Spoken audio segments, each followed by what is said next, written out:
জিনের জাদু, কালা জাদু, ডাকিনী জাদু, তন্ত্রক্রিয়া, সব ধরনের জাদুকে আপনি কোরআন শরীফের কেবলমাত্র একটি আয়াত প্রয়োগ করে নিমেষের মধ্যে সেটিকে আপনি ধ্বংস করে দিতে পারবেন, চাকনাচুর করে দিতে পারবেন।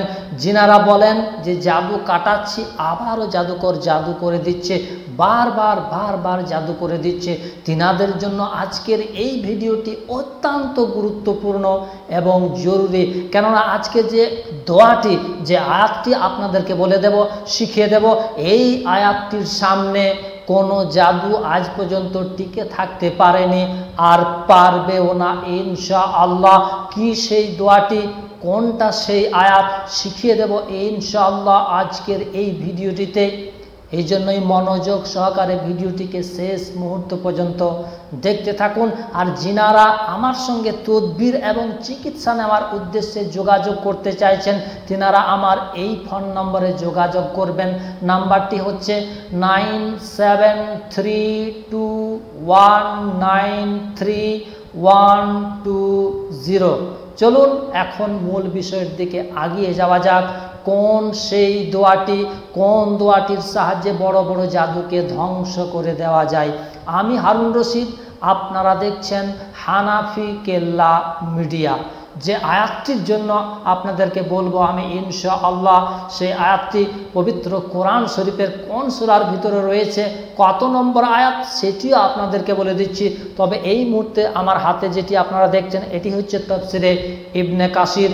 এই তাফসিরে ইবনে কাসিরের 385 পৃষ্ঠায় এটি উল্লেখ রয়েছে।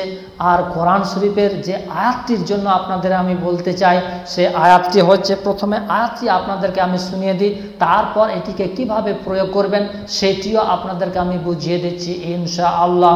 প্রথমে আপনারা আয়াতটা শুনুন। বিসমিল্লাহির রহমানির রহিম। ফাওয়াকাল হাক্কু ওয়া বাতালা মা কানু ইয়ামালুন। আয়াতটি আমি আবারও আরেকটি বার পড়ছি। ফাওয়াকাল হাক্কু ওয়া বাতালা মা কানু ইয়ামালুন। আয়াতটি হচ্ছে সূরা আরাফের 118 নম্বর আয়াত। এই আয়াতে আল্লাহ পাক রব্বুল আলামিন বলেছেন, পরিশেষে যা হক ছিল তা সত্য প্রমাণিত হলো, আর তারা যা কিছু করেছিল তা বাতিল এবং প্রতিপন্ন হলো। এই 385 পৃষ্ঠায় আল্লাহ পাক রব্বুল আলামিন যেটি বলেছেন, মূসা আলাইহিস সালাম জাদুকরদের পরাস্ত করলেন আর তারা ঈমান আনলো। কেমনভাবে সেটা আল্লাহ পাক রব্বুল আলামিন উল্লেখ করেছেন। আল্লাহ তাআলা এই ভীষণ পরীক্ষা ক্ষেত্রে মূসা আলাইহিস সালামের নিকট ওহী পাঠালেন, যা হক ও বাতিলের মধ্যে পার্থক্য আনয়ন করলো। মূসা আলাইহিস সালাম তার ডান হাতে থাকা লাঠিখানা নিক্ষেপ করলেন। ইবনে আব্বাস রাদিয়াল্লাহু তাআলা আনহু বলেন, ওটা ওই সব কাল্পনিক সাপকে গিলে ফেললো। ওই ভেলকিবাজির সাপগুলোর একটিও রক্ষা পেল না। ওই জাদুকরেরা জেনে গেল যে এটা জাদু নয়, বরং কোনো আসমানি সাহায্য ও আল্লাহ তাআলারই কাজ। সুতরাং তারা সবাই আল্লাহর সামনে সাজদায় পড়ে গেল এবং বলল, আমান্না বিরাব্বিল আলামিন রাব্বা মূসা ওয়া হারুন। আমরা মূসা আলাইহিস সালাম ও হারুন আলাইহিস সালামের আল্লাহর উপরে ঈমান আনলাম। মুহাম্মদ ইবনে ইসহাক রাহমাতুল্লাহ আলাইহি বর্ণনা করেন যে মূসা আলাইহিস সালামের লাঠি নিক্ষেপের সাথে সাথে ওটা সাপ হয়ে যাওয়ার পর জাদুকৃত সমস্ত সাপকে একটির পর একটি গিলে ফেলতে থাকে, যতক্ষণ না সব শেষ হয়ে যায়। মূসা আলাইহিস সালাম যখন প্রতিযোগিতায় জয়লাভ করেন, তখন তিনি সাপের উপর হাত লাগানো মাত্রই ওটা পুনরায় লাঠি হয়ে গেল। বন্ধুরা, যেটা বলতে চাইছি, যে আয়াতগুলোর সামনে বড় বড় জাদুকররা পর্যন্ত টিকে থাকতে পারেনি, তার মধ্য থেকে এটা সেই আয়াত।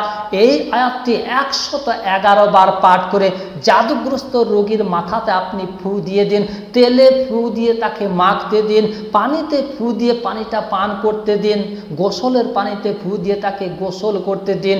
এই একটি মাত্র আয়াতের সাহায্যে আল্লাহ পাক রব্বুল আলামিন বড় বড় জাদুকে নিমেষের মধ্যে খতম করে দেবেন, ধ্বংস করে দেবেন ইনশাআল্লাহ। সূরা আরাফের এই 118 নম্বর আয়াতটি আপনি 111 বার পাঠ করবেন।